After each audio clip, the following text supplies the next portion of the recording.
right now, if your phone is off, you have no Wi-Fi, how long will things start breaking? If the answer is less than 24 hours or 48 hours, you don't have a business, you have a job. Let me tell you about a good friend of mine. She was really a successful entrepreneur, but one day she was out on vacation with her family and she literally had a panic attack because she was asking her family, like, can I miss dinner? And can I do this? And I have to miss this because I have a meeting. And she had traded her life for her business. And finally, her body just said enough. And that's when she kind of hit the pain line. It sometimes gets to the point that growth feels like punishment. Here's the truth. No one wants to say it out loud, but the bottleneck in your business is you. It's not your team, not the market, not the economy, it's you. Because you are doing the work that other people could and should be doing. So what does this actually look like? We have a framework where I have in my book, I talk about eliminate, simplify, automate, and delegate. And that's what you have to do. You have to figure out, what am I doing that I need to eliminate?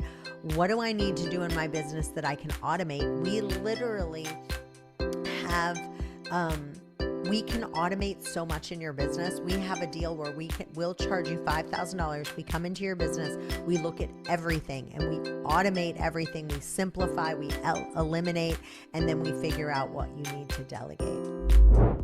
One of the other things that people do, I have in my book, are you hiring a sloth or a beaver? And so one of the things that a sloth does is they obviously are very lazy, while a beaver can kind of really get a lot of things done.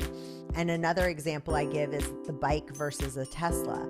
So if you think about, are you hiring someone who's a bike or a Tesla?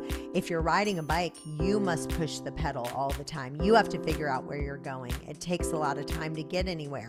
A Tesla is totally different, right? A Tesla is, they can take themselves to the store, right? On autopilot. That's the kind of person you want. Another principle is the 10-80-10 principle that most entrepreneurs do, where the first 10% of your time is you set the vision, you share the context, you share the constraints, and you share what success looks like. The middle 80%, your team executes and you don't touch it.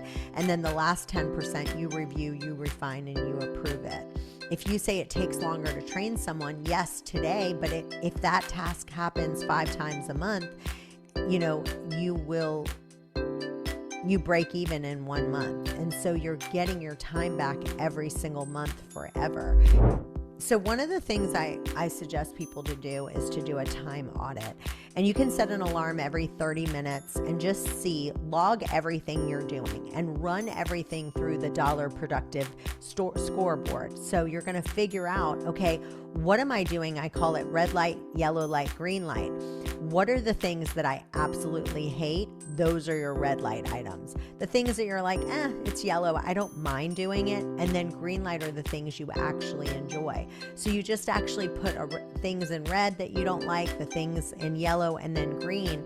And first get rid of all the things that are in the red that you can pay someone else to do.